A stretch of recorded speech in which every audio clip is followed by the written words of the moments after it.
happened in my career. I was injured in the line of duty, and I broke my neck, my back, and my right leg. Through an error that was made in the administration of my pension, I didn't get it. You know, and I've been fighting in my court for the last 10 years for it. You know, it's, I'm all about the fairness in government aspect. You know, we got problems with taxes. The taxes need to be lowered, things like that. We got to start taking care of our elderly and our children. We're dropping the ball when it comes to them. I've watched families get torn apart because their elderly relatives had to be placed into nursing homes, and they're not sure what the law is around it, and then they end up losing all their property and pits the families against families, and you know, and it's all due to the incompetence that these officials demonstrate in doing their jobs. They're given the jobs based upon their friendships and not their qualifications and not their experiences. In my career with the fire department, when people called us, we responded and we gave them a resolution to that problem there. You know, they didn't, you know, you knew when you called the fire department, we were coming to settle that problem. Nowadays, you call a politician or your representative and ask him to take care of your problem for you.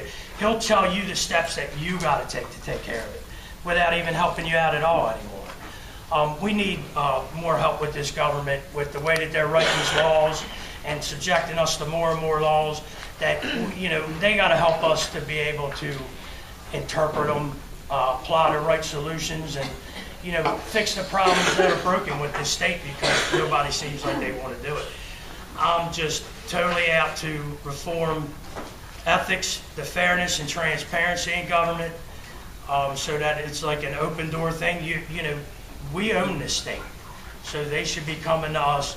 The citizens should be coming to us and telling us the problem. We should be resolving it quickly. It shouldn't take 18 months or a lawsuit to have you get your property back or whatever it is that you've taken, or to have your rights upheld.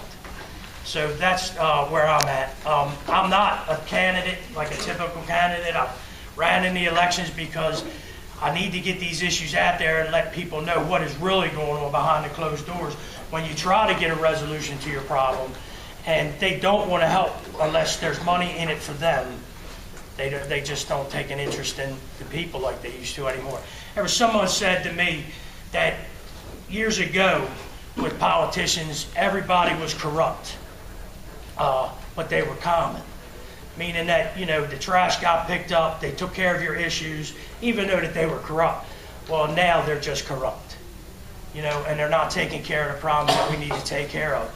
So I apologize if my message isn't really that polished. I don't have the experience that everybody else has of being candidates and speaking to crowds. I mean, you know, couldn't imagine if it was any bigger than this. I'd probably be a lot worse shape, but I'll work on that. But, you know, there is a message in here that, you know, my relatives had, you know, given their lives for service in the military, and I just can't believe that, you know, their lives went noticed like that and they regarded them like that. This is not what they died for.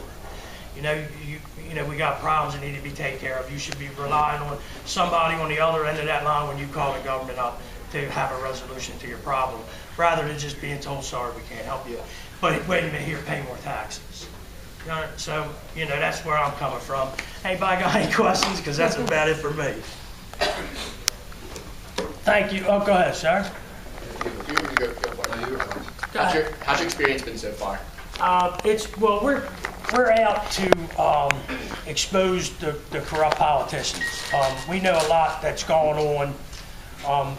You know, we're filing Department of Justice complaints and, you know, getting the grand jury to move on, you know, doing that. So as far as like our experience, we get negative experience with the media.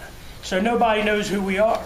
You know, it's just me and my lieutenant governor here shouting off on Facebook, trying to get people aware of exactly what's going on, how people are being, how their rights are being disregarded, and how people are treated when, you know, like when you file a lawsuit, how you're treated through that, and you're, you know, pushed through the system, and, you know, it's not right. We need to take care of that.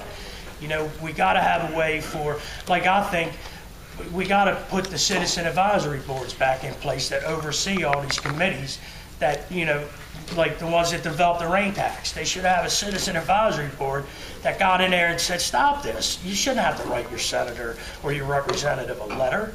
He should already know that it's a bad idea. So we get negative feedback from the press because we're not viable. But we're going at them. We've been fighting against the media for a long time. That's what I'll fight. You know what I mean? And not that I'm a fighter, I like to fight or anything like that, but I'm going to stand up for myself, and I'm going to stand up for people that can't stand up for themselves, because I see how the way the government does things. I went to law school to find out exactly how the city denied me out of my pension. That was my whole purpose of going.